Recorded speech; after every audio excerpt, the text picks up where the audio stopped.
Sebuah mobil yang mengangkut bahan bakar minyak terbakar di Kabupaten Banyumas, Jawa Tengah. Namun naas api menyambar ke bangunan sekitar. Di Jalan Raya Tambak karena mobil menyala sehingga Kebakaran hebat terjadi di Jalan Raya Tambak, Kecamatan Tambak, Kabupaten Banyumas, Jawa Tengah, Selasa malam. kena api sehingga Besarnya api membuat warga panik dan tidak berani mendekat ke lokasi kejadian. Di shooting nih. bakar soda. Petugas pemadam kebakaran yang didatangkan dari Purwokerto akhirnya berhasil memadamkan api setelah berjibaku selama 1 jam. Kejadian berawal saat mobil pengangkut BBM dalam jaringan terbakar dan menyambar bangunan rumah, konter handphone, pedagang gerobak nasi goreng, dan 2 motor di dalam konter. Nama supirnya diambil, ada 2 jerigen, itu juga kebakar ya. Di belakang mobil sama di pinggir, langsung meledak. Pelan-pelan ya meledak. Nyamber apa aja? Nyamber dari nasi goreng terus ke atap, sampai konter saya habis. Penyebab pasti kebakaran masih diselidiki Polresta Banyumas. Sementara sopir mobil pengangkut BBM yang menghilang kini masih dalam pencarian petugas. Dari Banyumas, Jawa Tengah, Salahuddin Ayubi, Ainis melaporkan. Viral di media sosial, bentrok antara pedagang kaki lima dengan petugas Satpol PP di Pasar Aceh, Kecamatan Baitur Rahman, Banda Aceh. Kericuhan terjadi karena pedagang menolak direlokasi.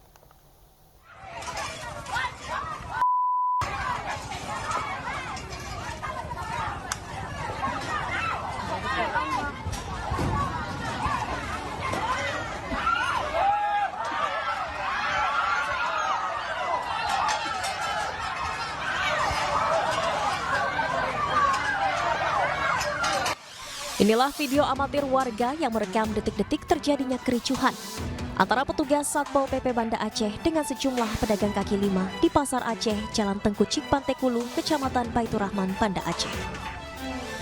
Kericuhan bermula saat petugas Satuan Polisi Pamong Praja Kota Banda Aceh tengah menertibkan pedagang kaki lima yang masih berjualan.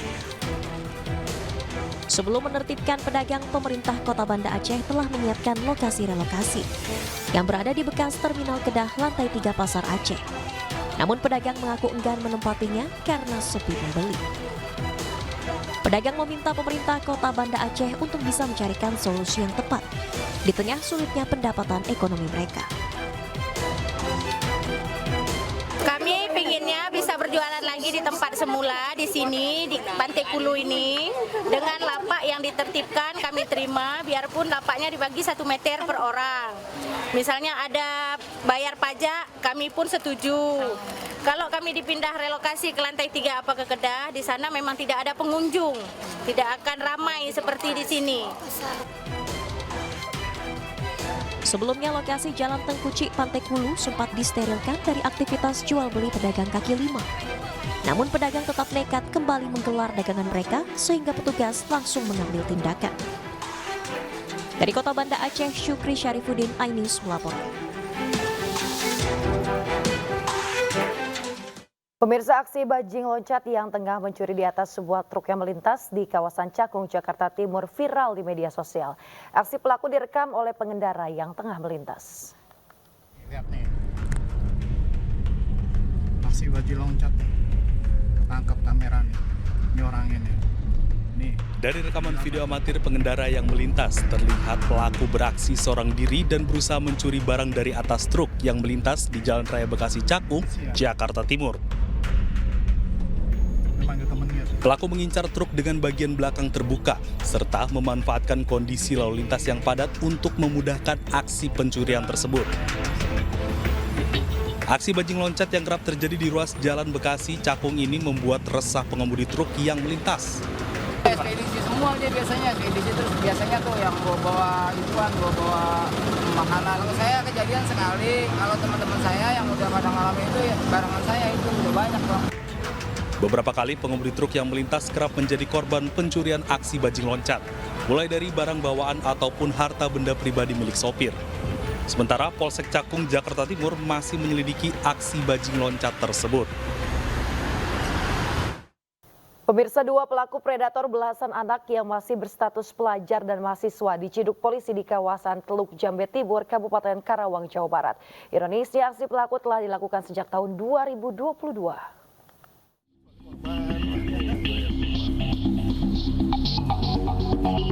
YA, 22 tahun, seorang mahasiswa, dan YI, 18 tahun yang masih berstatus pelajar ini diciduk polisi lantaran menjadi predator anak di kawasan Teluk Jambe Timur, Kabupaten Karawang, Jawa Barat.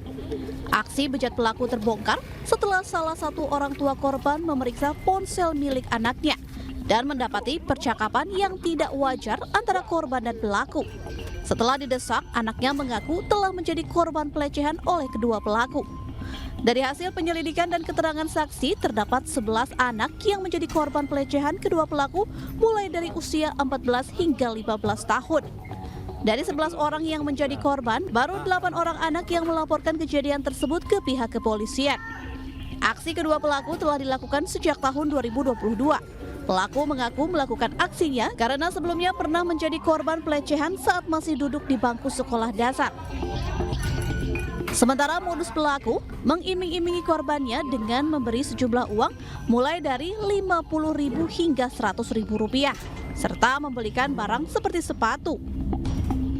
Aksi pencabulan dilakukan pelaku dengan mengajak korban bermain di rumahnya. Pelaku yang diamankan ada 2 orang. 2 orang. Yang sudah kita amankan. Motifnya, Pak? Motifnya yaitu anak tersebut diiming-imingi uang kisaran 50 sampai 100.000. Terus korban diberikan jajan dan ada juga korban yang diberikan barang berupa sepatu. Untuk mempertanggungjawabkan perbuatannya, kedua pelaku terancam hukuman minimal 15 tahun penjara. Dari Karawang, Jawa Barat, Rudi Setiawan, iNews melaporkan.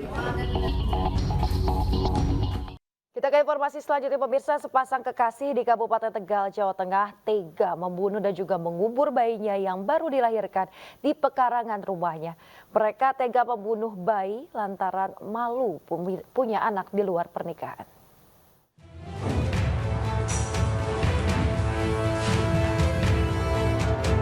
Satreskrim Polres Tegal, Jawa Tengah berhasil menangkap pasangan kekasih berinisial AS 20 tahun dan AP 19 tahun.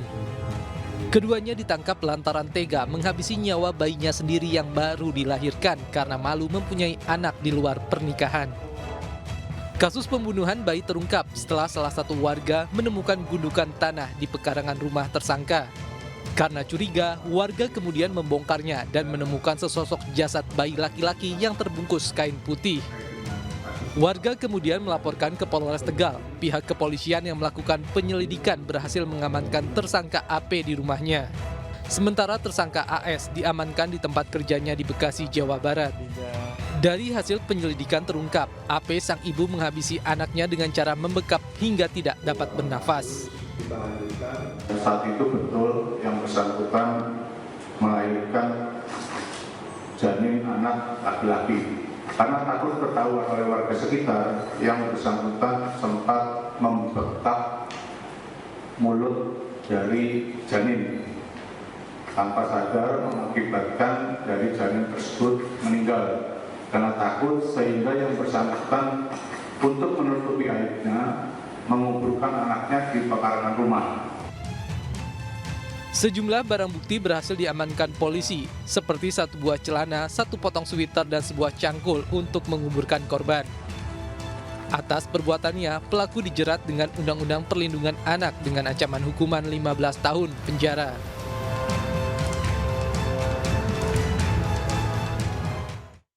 Pemirsa, sebuah balon udara tanpa awak meledak dan melukai 4 orang di Ponorogo, Jawa Timur. Pasca kejadian, polisi mengamankan 15 orang yang diduga berperan sebagai pengumpul dana, pembuat petasan, peracik mesiu, dan juga pembuat balon.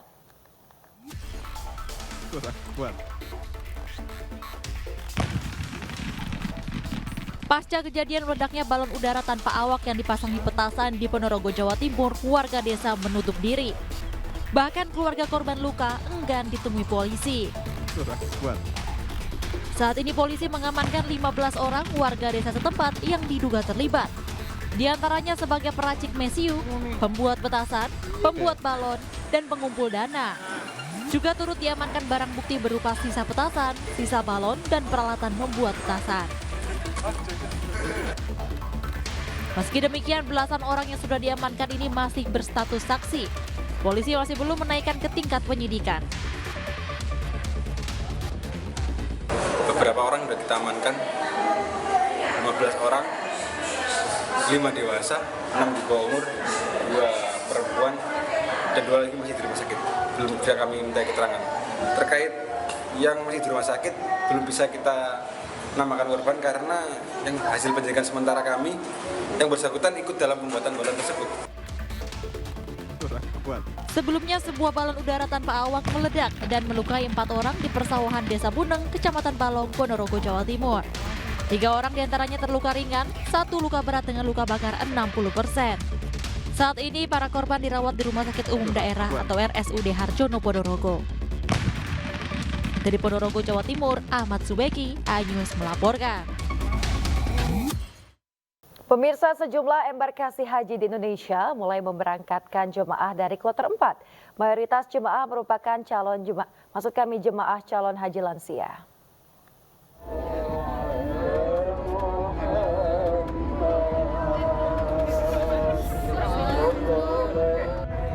Suasana haru terlihat saat sanak saudara para jemaah calon haji kloter 3 embarkasi Medan yang akan berangkat ke Tanah Suci Mekah. 359 jemaah haji asal Mandailing Natal, Sumatera Utara ini diberangkatkan menuju Asrama Haji Medan tergabung dalam kloter 3 embarkasi Medan. Mereka akan diterbangkan ke Tanah Suci pada Rabu 15 Mei 2024 setelah 1 hari berada di Asrama Haji Medan. Pemkab Mandailing Natal dan pengurus haji Kementerian Agama setempat akan mengoptimalkan pelayanan di bidang kesehatan. Karena tahun ini mayoritas jemaah adalah lansia.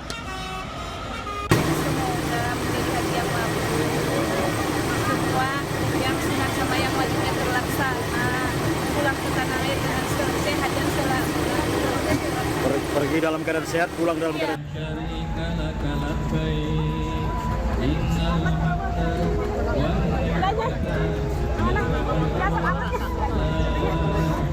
Sama halnya di Majalengka, Jawa Barat, para jemaah calon haji mendapatkan perpisahan penuh haru oleh keluarganya. 440 JCH tergabung pada kloter 4 embarkasi Majalengka ini diberangkatkan melalui Bandar Udara Internasional Kertajati. Nantinya sebanyak 1.192 calon jemaah haji asal Majalengka akan diberangkatkan ke Tanah Suci. Para jemaah diperingatkan untuk menjaga kondisi fisik karena suhu di Mekah bisa mencapai 43 hingga 50 derajat Celcius. Sampai 50 derajat, antisipasinya ya kita harus menjaga kesehatan kita di sana dengan menambah minum vitamin yang sudah diberikan dari pemerintah. Termasuk mengurangi pergerakan Ibu selama di sana. Mengurangi pergerakan untuk persiapan di wajib hajinya. Sementara itu, 450 jemaah calon haji yang tergabung dalam kloter 4 embarkasi Makassar, Sulawesi Selatan sudah diberangkatkan ke Tanah Suci Mekah. 30% dari jumlah jemaah merupakan JCH lansia. Para jemaah diterbangkan melalui Bandara Internasional Sultan Hasanuddin di Kabupaten Maros, Sulawesi Selatan. Diprediksi seluruh JCH dari kloter 4 ini akan tiba di Arab Saudi pada Selasa malam nanti. Diketahui hingga saat ini jumlah JCH embarkasi Makassar yang telah diberangkatkan menuju Arab Saudi mencapai 1.349 orang. Tim Liputan iNews melaporkan. Setelah tiba di Madinah, Arab Saudi, sebagian jemaah haji Indonesia sudah mulai dijadwalkan memasuki Raudhoh di Masjid Nabawi. Para jemaah memasuki Raudhoh melalui tasreh atau surat izin resmi dari Kerajaan Arab Saudi.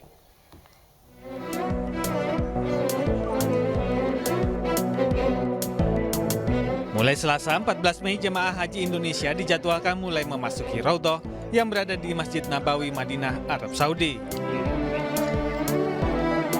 Sekitar pukul 2 dini hari, ada 2 kelompok terbang atau kloter asal Surabaya dan Palembang yang mendapat giliran pertama memasuki Raudhoh.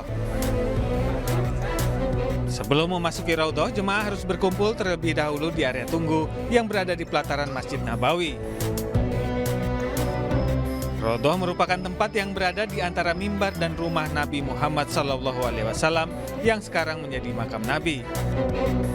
Raudhah disebut sebagai taman surga karena Allah Subhanahu wa Ta'ala menurunkan rahmatnya dan berbagai kebahagiaan di tempat ini. Umat Islam meyakini beribadah serta melangitkan doa dari Raudhah akan lebih cepat dikabulkan oleh Allah Subhanahu wa Ta'ala. Kini untuk memasuki Raudhah, jemaah haji Indonesia tidak perlu lagi mendaftar secara manual atau daring melalui aplikasi Nusuk. Hal ini karena pemerintah Kerajaan Arab Saudi telah mengeluarkan tasreh atau surat izin resmi dari kerajaan untuk jemaah haji Indonesia yang hendak ke Raudhah. Dari Madinah, Arab Saudi, Suhud Nur Fadli, Anyus melaporkan. Dan pemirsa, untuk mengetahui kondisi jemaah haji di Arab Saudi, kami sudah terhubung dengan rekan Suhud Fadli di Madinah. Assalamualaikum, selamat pagi waktu Indonesia. Suhud, hingga saat ini sudah berapa kloter jemaah haji Indonesia yang tiba di Tanah Suci? Waalaikumsalam, selamat malam Yasmin waktu Arab Saudi. Dapat saya laporkan bahwasanya per 10 malam ini waktu Arab Saudi tercatat dari 554 kloter jamaah haji Indonesia, sudah 51 kloter diantaranya mendarat di Bandara Amir Muhammad bin Abdul Aziz Madinah. Dari 51 kloter tersebut, Yasmin, dilaporkan seorang jamaah haji Indonesia asal Garut yang bernama Upan Supan Anas berusia 71 tahun yang tergabung dalam kloter 2 embarkasi Jakarta Bekasi dilaporkan meninggal dunia pada Selasa 13 Mei yang lalu, Yasmin. Korban atau almarhum Upan Supan Anas ini meninggal setelah menunaikan ibadah sholat asar di Masjid Nabawi, tepatnya di pintu gerbang 4. Sebelum meninggal, almarhum sempat mendapatkan pertolongan dari tim emergency center Masjid Nabawi dan dinyatakan meninggal akibat gangguan serangan jantung, Yasmin. Ya, baik Suhud, bagaimana dengan cuaca di sana, ataukah sempat mengalami kendala, dan apa yang dipersiapkan oleh panitia agar para jemaah ini bisa nyaman untuk beribadah?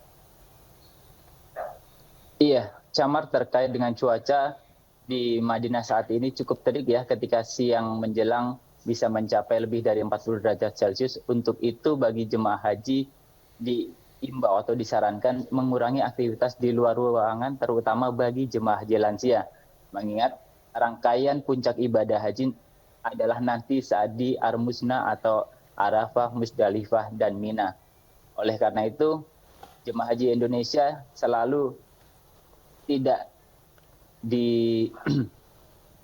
maksud kami selalu diingatkan untuk menggunakan alat pelindung diri jika harus beraktivitas di luar ruangan, seperti menggunakan tabir surya, masker, kacamata, serta membawa air agar tidak mengalami dehidrasi. Camar, dapat dilaporkan juga bahwasanya jemaah haji Indonesia yang meninggal nantinya akan dibadal hajikan. Bagaimana caranya dan seperti apa teknisnya? Menurut Kementerian Agama ada 3 kelompok jemaah haji yang bisa dibadal hajikan. Di antaranya adalah jemaah yang wafat di asrama haji embarkasi atau embarkasi antara saat dalam perjalanan keberangkatan ke Arab Saudi atau di Arab Saudi sebelum dilaksanakannya wukuf di Arafah.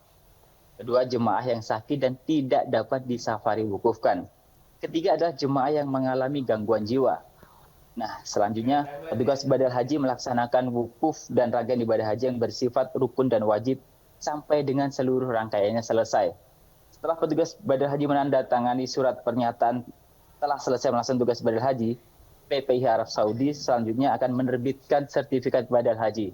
Nantinya, Camar, sertifikat badal haji ini akan diserahkan oleh ketua kelompok atau kloter untuk diberikan kepada keluarga jemaah yang dibadalkan. Istimewanya lagi, seluruh rangkaian badal haji ini tidak dipungut biaya alias gratis oleh pemerintah, Camar. Ya, Suhud, lantas apa saja agenda para jemaah haji pada tanggal 15 Mei ya hari ini di sana? Untuk agenda jemaah haji Yasmin dapat dilaporkan bahwasanya setelah jamaah haji mendarat, biasanya jamaah haji diberikan kesempatan untuk beristirahat terlebih dahulu. Setelah itu baru jamaah haji akan diajak untuk melakukan rangkaian ibadah di Masjid Nabawi seperti mengunjungi Raudhah atau ziarah ke Taman Surga. Selain itu jamaah haji juga bisa melakukan aktivitas city tour yang nantinya itu semua difasilitasi oleh pemerintah maupun pihak hotel tempat pemondokan para jemaah haji. Yasmin. Baik. Suhud, terima kasih atas informasinya dari Arab Saudi. Kita harapkan bahwa ibadahnya lancar ya. Betul. Dan tetap jaga kondisi dan juga kesehatan, terutama untuk seluruh jamaah yang ada di sana. Terima kasih Suhud, selamat bertugas kembali. Labbaik Allahumma labbaik, labbaik la syarika laka labbaik, innal hamda wan ni'mata laka wal mulk la syarika lak. Kericuhan terjadi saat massa dari Himpunan Mahasiswa Islam HMI menggelar unjuk rasa di depan Istana Bogor. Dalam aksinya, para mahasiswa menolak RUU yang melarang penyiaran konten eksklusif jurnalisme berbasis investigasi dan juga mengecam adanya kriminalisasi aktivis.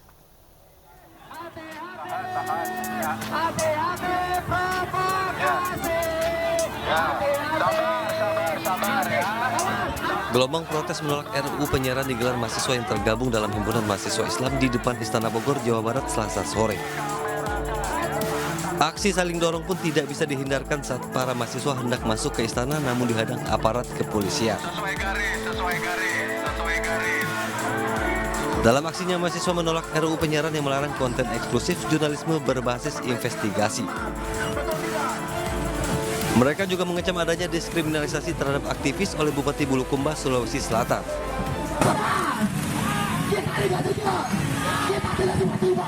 Menolak segala bentuk rancangan undang-undang yang dinilai memperkecil ruang-ruang publik berpendapat atau menyampaikan informasi. Seperti hari ini kita ketahui RUU penyiaran akan larang konten eksklusif jurnalisme dan berbasis investigasi. Usai menyampaikan aspirasinya, para mahasiswa kemudian membubarkan diri. Dari Bogor, Jawa Barat, Andi Firmansyah, iNews melaporkan. Pemirsa, ratusan guru honorer gelar aksi unjuk rasa kantor pemerintah daerah Karawang, Jawa Barat. Mereka menuntut penambahan kuota formasi pengangkatan pegawai pemerintah dengan perjanjian kerja pada tahun 2024 disesuaikan dengan jumlah guru honorer saat ini.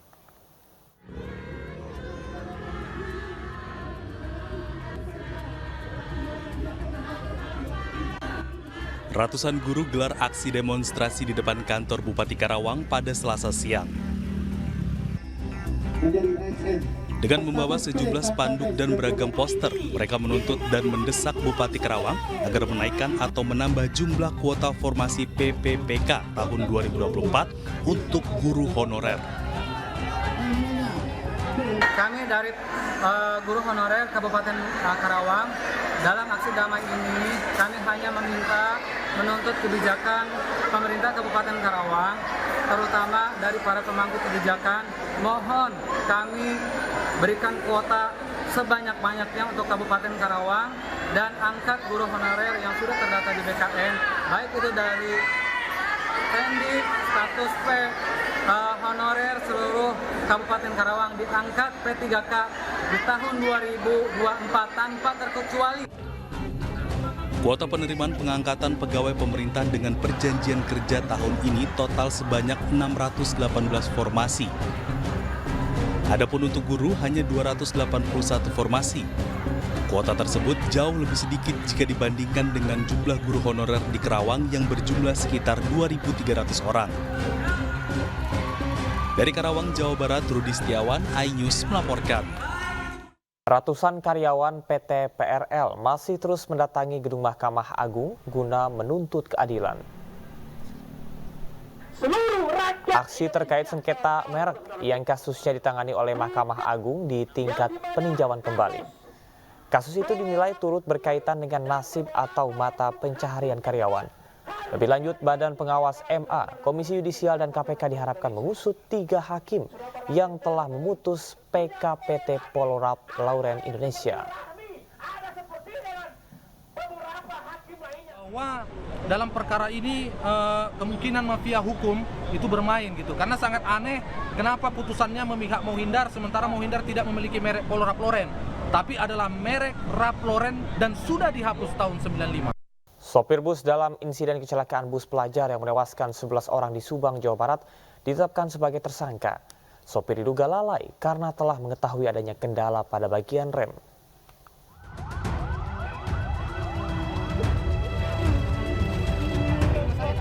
Pasca kecelakaan bus pariwisata Putra Fajar yang menewaskan 11 orang di Ciater, Subang, Jawa Barat, polisi telah menggelar olah TKP dan memeriksa 13 saksi, serta memeriksa fisik kendaraan bus. Dari hasil penyelidikan, sopir bus pariwisata bernama Sadira, warga Bekasi ini pun ditetapkan sebagai tersangka. Polisi tidak menemukan adanya jejak rem, hanya ada bekas gesekan badan kendaraan di lokasi kecelakaan. Selain itu, sang sopir sebelumnya telah mengetahui adanya kendala pada rem yang dibuktikan dengan adanya perbaikan rem sebanyak 2 kali. Sementara dari hasil pemeriksaan kendaraan memang ditemukan adanya masalah pada kendaraan. Mulai dari campuran oli dan air dalam kompresor, oli keruh, jarak kampas rem hanya 0,3 mm, dan adanya kebocoran di ruang relay pump hingga pengereman tidak maksimal. Tersangka dalam kasus kecelakaan lalu lintas ini adalah pengemudi bis Putra Fajar atas nama saudara Sadira. Yang bersangkutan nanti akan kita kenakan pasal 311 ayat 5 Undang-Undang Lalu Lintas nomor 22 tahun 2029 dengan ancaman pidana maksimal kurungan 12 tahun dan denda 24 juta rupiah. Polisi masih terus mendalami kasus kecelakaan ini dan tidak menutup kemungkinan adanya penambahan tersangka lain. Sebelumnya, bus rombongan pelajar SMK asal Depok mengalami kecelakaan maut di Jalan Raya Ciater, Subang, Jawa Barat. Bus Putra Fajar terguling, menabrak 3 sepeda motor serta 1 minibus dan menewaskan 11 orang. Sementara itu, sebanyak 12 korban luka akibat kecelakaan ini masih menjalani perawatan di Rumah Sakit Bayangkara Brimob Kelapa II Depok. Para korban mengalami luka berat dan harus menjalani operasi. Penanganan pada pasien saat ini difokuskan pada trauma healing yang dilakukan oleh psikolog. Tim Liputan iNews melaporkan.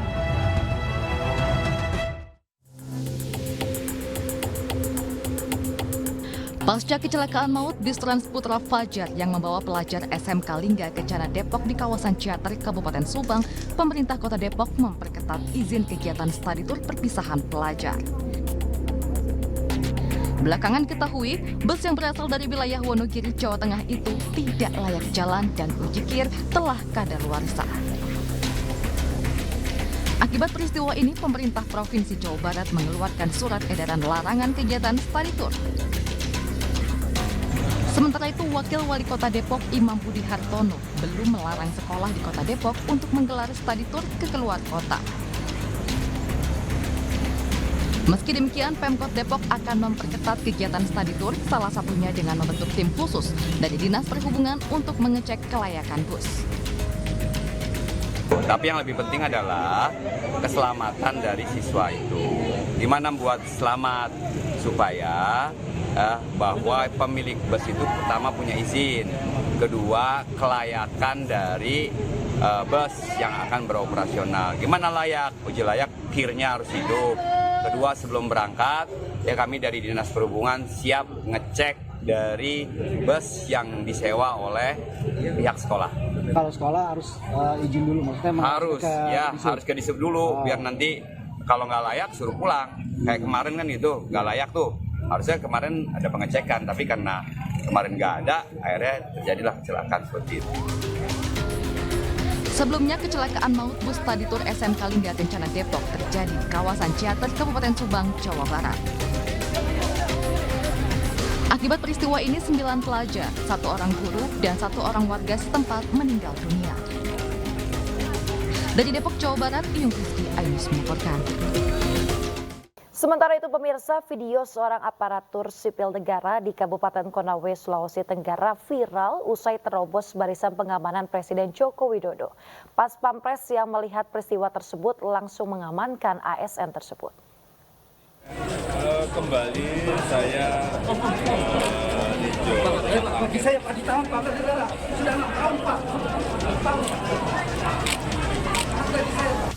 Inilah detik-detik seorang ASN yang tiba-tiba merangsek masuk ke samping Presiden saat Presiden Jokowi hendak menggelar konferensi pers. Aksi ASN tersebut sontak membuat Pas Pampres bertindak dan mengamankan pria tersebut. Peristiwa ini terjadi di Kabupaten Konawe, Sulawesi Selatan saat Presiden Jokowi sedang mengunjungi RSUD Kabupaten Konawe. Belakangan diketahui, pria tersebut bernama Wahyudin, seorang ASN yang sudah 7 tahun tidak mendapatkan gaji dari pemerintah. Aksi itu nekat ia lakukan agar Presiden Jokowi bisa turun tangan dan menyelesaikan masalahnya. Saya mendapatkan gaji atau dibayarkan gaji oleh negara. Terkait dengan perkembangan waktu, di tahun 2018 itu tiba-tiba gaji saya dihentikan atau NIP saya dibekukan. Kepada Presiden Republik Indonesia khususnya Pak Joko Widodo, perkara ini permasalahan ini bisa diselesaikan sampai saya bisa puas. Usai berkunjung ke RSUD Konawe, Presiden Jokowi dan rombongan kemudian melanjutkan kunjungan kerja untuk meresmikan bendungan Ameroro. Sementara itu, pihak istana belum memberikan respon terkait aksi yang dilakukan oleh Wahyudin di RSUD Konawe. Dari Kabupaten Konawe, Sulawesi Tenggara, Febriono Tameng, iNews melaporkan. Mulai Juni 2025, sistem kelas pada BPJS Kesehatan akan dihapus. Dalam Perpres yang diteken oleh Presiden Joko Widodo, sistem kelas akan digantikan dengan kelas rawat inap standar atau KRIS.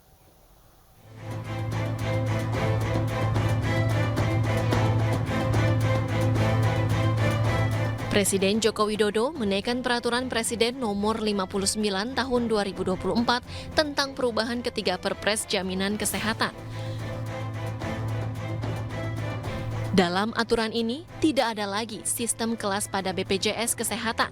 Nantinya sistem kelas akan berganti menjadi kelas rawat inap standar atau KRIS. Dalam sistem ini, semua golongan masyarakat mendapat pelayanan yang sama dari rumah sakit, baik pelayanan medis maupun non-medis. Sebelumnya, fasilitas rawat inap dibedakan sesuai kelas, yakni kelas 1, 2, dan 3. Itu hanya berbeda tempat dirawat inapnya saja jika yang bersangkutan itu dirawat di rumah sakit. Tapi kalau berobat ke puskesmas, kemudian berobat jalan di rumah sakit di spesialis itu tidak ada perlakuan yang berbeda. Jadi kelas itu hanya apabila dirawat inap. Nah tentunya kelas 1, 2, 3 itu kalau untuk peserta JKN selama ini pelayanan diberikan sama. Dokternya sama, obatnya sama, cuma jika tidur tempatnya berbeda. Kayak tadi mungkin katanya dengan single kelas 1, kelas KRIS itu kita tunggu saja nanti penetapan dari Kementerian Kesehatan bagaimana.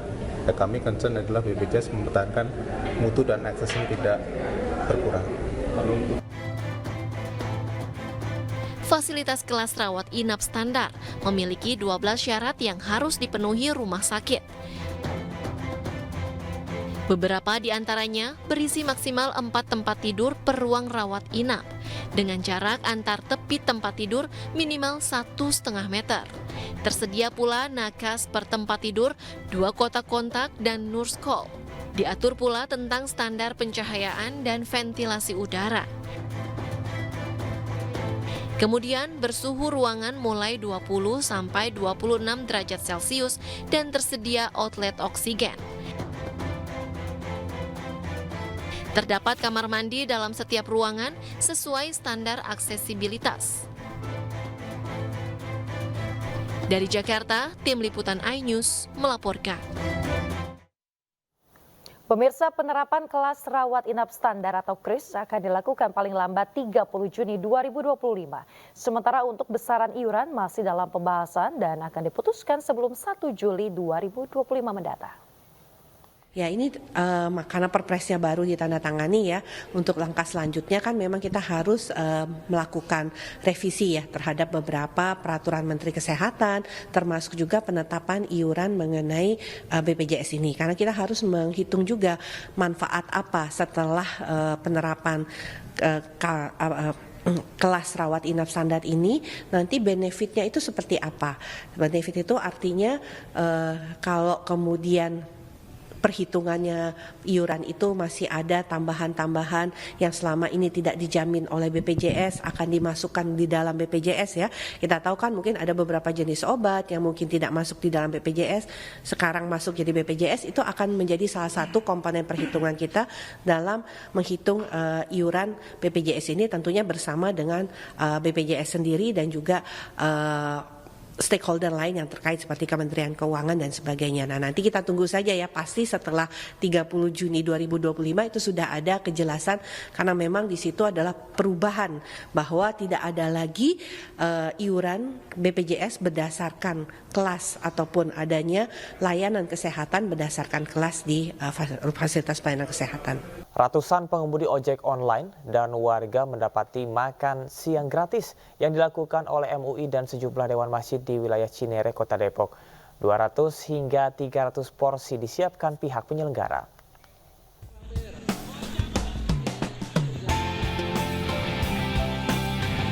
Dengan raut wajah bahagia, ratusan pengemudi ojek online dan warga saat mendatangi lokasi makan siang gratis.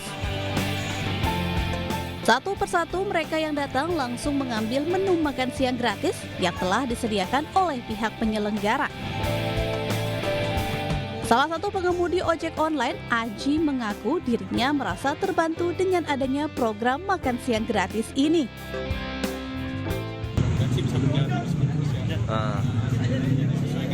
Karena kondisi sekarang kan lagi begini ya, ini sangat membantu karena dia makan gratis.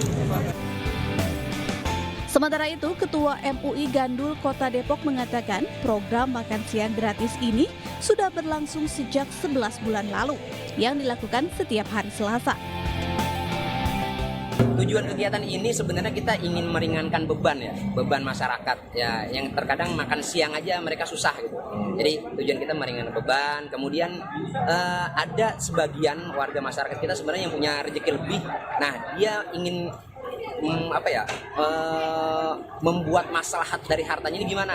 Nah, kita bikin wadah program ini. Ada Selasa Barokah ya. Biasa kan Jumat Berkah nih. Ini Selasa Berkah. Jadi udah ngadain makan siang gratis nih sebelum programnya Prabowo berjalan. Program makan siang gratis ini dilakukan dengan tujuan membantu masyarakat untuk mendapati makan siang tanpa harus mengeluarkan uang. Setiap program makan siang gratis ini digelar pihak penyelenggara menyediakan sebanyak 200 hingga 300 porsi. Dari Depok, Jawa Barat, Iyung Rizky, iNews melaporkan.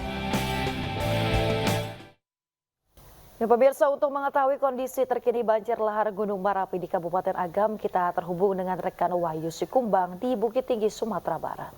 Ya, selamat pagi Wahyu. Bagaimanakah kondisi di sana saat ini? Apakah sudah dilakukan evakuasi korban banjir? Selamat pagi, Camar dan Yasmin.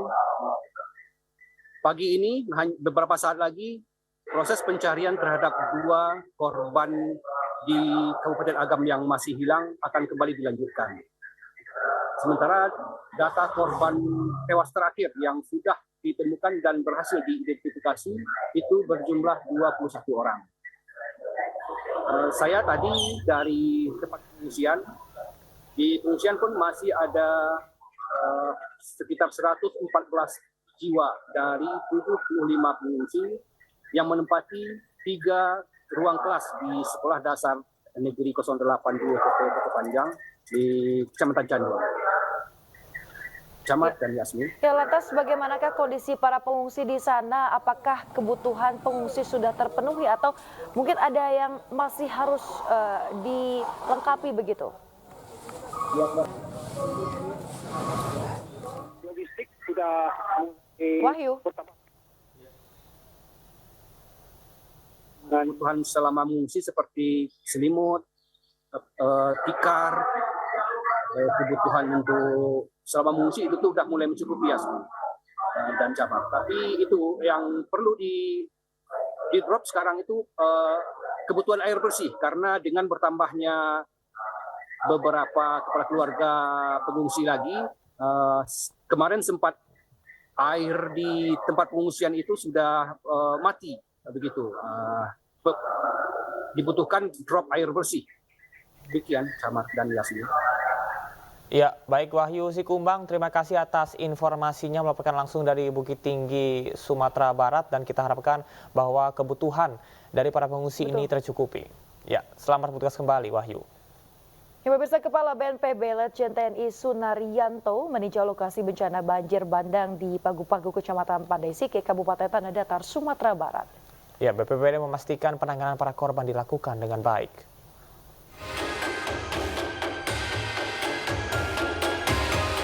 Kepala Badan Nasional Penanggulangan Bencana Letjen TNI Sunaryanto meninjau lokasi terdampak banjir bandang di wilayah Padang Panjang, Kabupaten Agam dan Kabupaten Tanah Datar, Sumatera Barat. Kedatangan Kepala BNPB juga didampingi oleh Kepala BMKG Pusat Dwi Korita. Rombongan langsung menuju Desa Pagu-Pagu, Kecamatan Pandai Sikek untuk melihat secara langsung proses penanganan bencana di wilayah tersebut apakah sudah berjalan dengan baik. Akibat peristiwa ini puluhan rumah warga rusak, bahkan hancur dan hanyut. BNPB berencana akan memperbaiki dan merelokasi rumah korban yang terdampak. Bang Dirham. Di sini ada 7 rumah yang hanyut, ada 16 yang rusak berat. Tadi saya sudah berikan petunjuk kepada kepala desa untuk didata lagi. Jadi nanti rumah yang rusak berat itu diperbaiki oleh pemerintah. Nah, untuk yang hanyut, ya kalau memang harus direlokasi, Guna perbaikan serta relokasi, BNPB masih menunggu pendataan dan persetujuan dari warga yang menjadi korban. Dari Kabupaten Tanah Datar, Sumatera Barat, Agung Sulistyo, iNews melaporkan. Pemirsa, TNI Angkatan Laut, US Navy dan USMC gelar latihan bersama di Pesawaran Lampung. Ya, latihan melibatkan 1.380 personil TNI AL dan 1.180 personil US Navy dan USMS.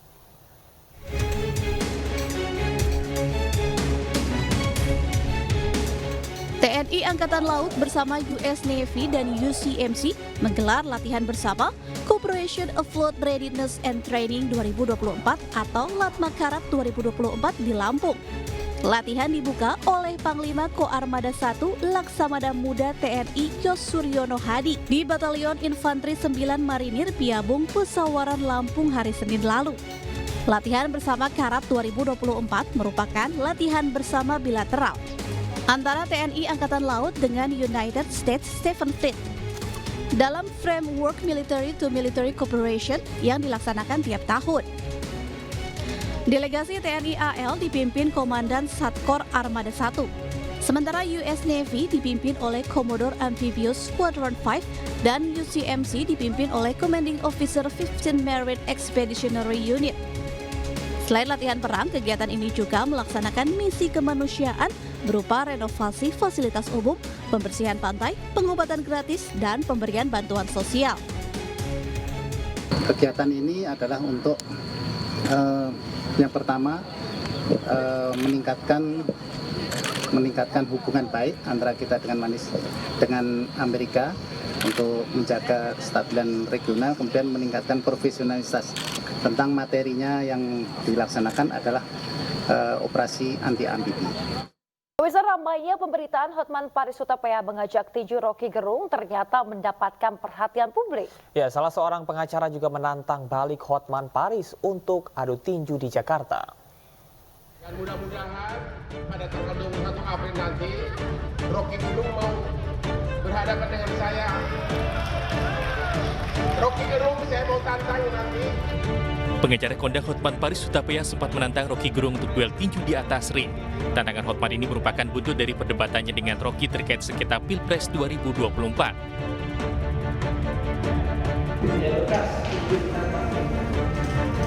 Tantangan tinju tersebut menyedot perhatian publik, salah satunya pengacara Benny Wulor. Ia menantang Hotman Paris untuk adu tinju.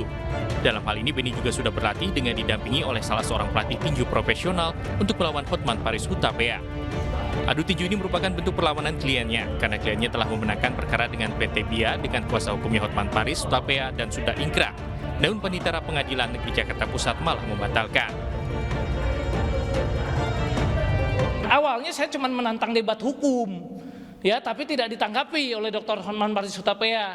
Akhirnya saya pikir no viral no justice, karena saya lihat dia katanya tantang Rocky Gerung. Nah, saya pikir dia senang tinju, makanya saya tantang saja tinju sekalian. Jadi kita adu otak dan otot. Secara otot kita siap di ring tinju, secara otak kita siap debat hukum masalah ini. Saat ini pihak penantang menyatakan sudah melayangkan surat tantangan kepada Hotman Paris Hutapea, namun belum ada tanggapan. Dari Jakarta, Indra Setiabudi, iNews melaporkan.